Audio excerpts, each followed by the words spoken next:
നമസ്കാരം. Penta daily market സമ്മറിയിലേക്ക് സ്വാഗതം.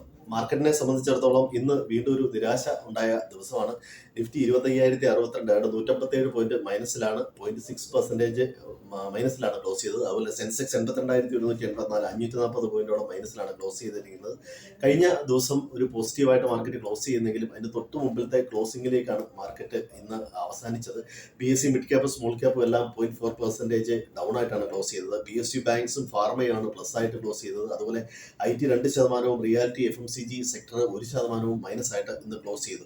India UK trade ഡീലിനും അതുപോലെ ഇൻഫോസിസിന്റെ റിസൾട്ടിനും ഒന്നും മാർക്കറ്റിന്റെ വീഴ്ചയിൽ നിന്ന് രക്ഷിക്കാനായില്ല. നേട്ടം തുടരും എന്നാണ് പ്രതീക്ഷിച്ചത്, പക്ഷേ വിപണി മൈനസിലാണ് ക്ലോസ് ചെയ്തിരിക്കുന്നത്. അതുപോലെ തന്നെ ഇന്ന് US നിന്ന് പ്രധാനമായിട്ടും US PMI ഡേറ്റയും അതുപോലെ ജോബ് ഡേറ്റയാണ് വരാനുള്ളത്. യൂറോപ്യൻ മാർക്കറ്റും അതുപോലെ ഏഷ്യൻ മാർക്കറ്റും ഒക്കെ പോസിറ്റീവായിട്ടാണ് ക്ലോസ് ചെയ്തത്. റിസൾട്ട് വന്ന ബജാജ് ഫിനാൻസിന്റെയും RECയുടെയും SBI ലൈഫും ഒക്കെ പോസിറ്റീവായിട്ടുള്ള റിസൾട്ടാണ് വന്നത്.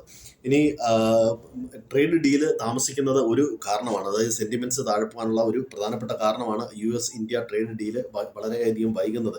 ഇനി UK ഇന്ത്യ ട്രേഡ് ഡീല് വന്നത് പലപ്പോഴും മാർക്കറ്റിന് വരുന്ന വർഷങ്ങളിലേക്ക് ഒരു പോസിറ്റീവ് ആകാം. 2030 ഏതാണ്ട് $12,000 കോടി, ഏതാണ്ട് 10.36 ലക്ഷം കോടി രൂപ ആയി മാറുന്ന തരത്തിലുള്ളതാണ് ഈ ഡീല്. സാമ്പത്തിക വളർച്ചയ്ക്കും അതുപോലെ തൊഴിലവസരങ്ങൾ സൃഷ്ടിക്കുന്നതിനും ഒക്കെ ഈ ഡീല് പ്രതീക്ഷ നൽകുന്നുണ്ട്.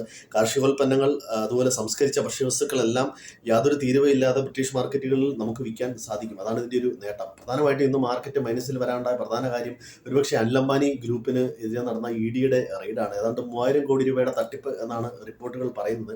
അദാനി ഗ്രൂപ്പ് ഓഫ് ഷെയറുകളിൽ മിക്കതും ലോവർ സർക്യൂട്ടിലാണ് ഇന്ന് ക്ലോസ് ചെയ്തത്. പ്രതിസന്ധിയിൽ നിന്ന് കരകയറുന്നതിന്റെ ഇടയ്ക്കാണ് അദാനി ഗ്രൂപ്പിന് ഇത്തരത്തിലുള്ള ഒരു തിരിച്ചടി ഉണ്ടാകുന്നത്. ഒരുപക്ഷെ ഈ കോർപ്പറേറ്റുകളിൽ ഇങ്ങനൊരു അവിശ്വാസം, അതായത് ഇത്തരം തട്ടിപ്പുകൾ വരുന്നതായിരിക്കാം ഇന്ന് മാർക്കറ്റ് പൊതുവെ ഒരു നെഗറ്റീവ് സെന്റിമെന്റ്സിലേക്ക് എടുത്തത്.